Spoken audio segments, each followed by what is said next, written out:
जनजातियां, राक्षस, बुद्धिमान ह्यूमनॉइड्स जो दक्षिण में ईलम द्वीप पर पैदा हुए थे, युद्ध में मजबूत हैं और अन्य आदिवासियों की तुलना में उनकी त्वचा सख्त है।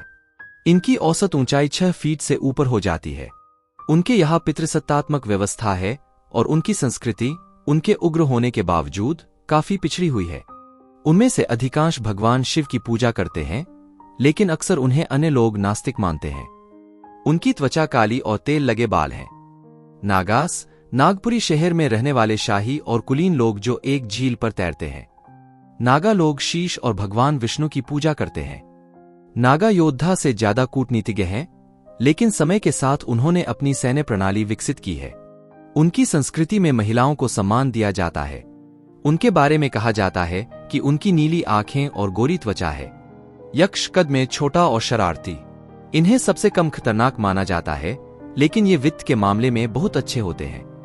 वे केवल अपने राजा की पूजा करते हैं, किसी भगवान की नहीं। उनके पास सैन्य और राजनीतिक कौशल का अभाव है। यक्षों की महिला प्रतिरूप यक्षिनियां दुर्लभ हैं। वे अलकपुर में रहते हैं, जो रेगिस्तान के बीच है। दूसरों की तुलना में वे सबसे अमीर जनजाति हैं। असुर, विलुप्त प्रजाति। इस जनजाति के बारे में अधिक जानकारी नहीं है। उन्हें ही इस दुनिया की सभी बुराइयों का कारण माना जाता था। इस जनजाति का बड़े पैमाने पर शिकार किया गया था, जहां अंधविश्वास के कारण कई असुर बच्चों, महिलाओं और पुरुषों का वध कर दिया गया था और उन्हें फांसी पर लटका दिया गया था। कुछ बच गए और उन्हें भटकता हुआ माना गया। वे नास्तिक हैं। दानव, असुरों के भाई, वे संभवतः पेड़ों जितने ऊंचे और पहाड़ों जितने विशाल हैं। वे देवताओं के कट्टर शत्रु थे और अब उन्हें नींद में माना जाता है, क्योंकि उनके चलने से कंपन हो सकता है। सोते समय की कहानियों के दौरान उनकी भव्य कल्पना की जाती है और कई लोगों ने ब्रेकिंग के बाद से उन्हें नहीं देखा है। पिशाचा, नरभक्षी, दलदल भूमि में दलदलों के ऊपर रहते हैं। वे योग्यतम की पूजा करते हैं।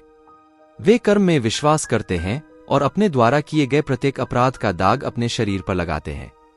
उन्हें मानसिक रूप से अस्थिर माना जाता है और कोई मूर्ख ही उनकी भूमि पार कर सकता है। वानर, ये दंडक वन में रहते हैं। उन्हें काफी ज्ञानी माना जाता है। उनके शरीर पर बाल होते हैं, जिन्हें दोष कहकर उपहास किया जाता है। वे भूमिगत हो गए हैं और उन्होंने आगंतुकों के प्रति मित्रवत व्यवहार नहीं करने का निर्णय लिया है। वे अपने रक्षक भगवान बजरंग की पूजा करते हैं, जिन्हें अमर और अपना राजा माना जाता है। ध्यान दें, अन्य जनजातियां भी हैं जो सूची में नहीं हैं। उन पर अभी भी शोध और दस्तावेजीकरण किया जाना बाकी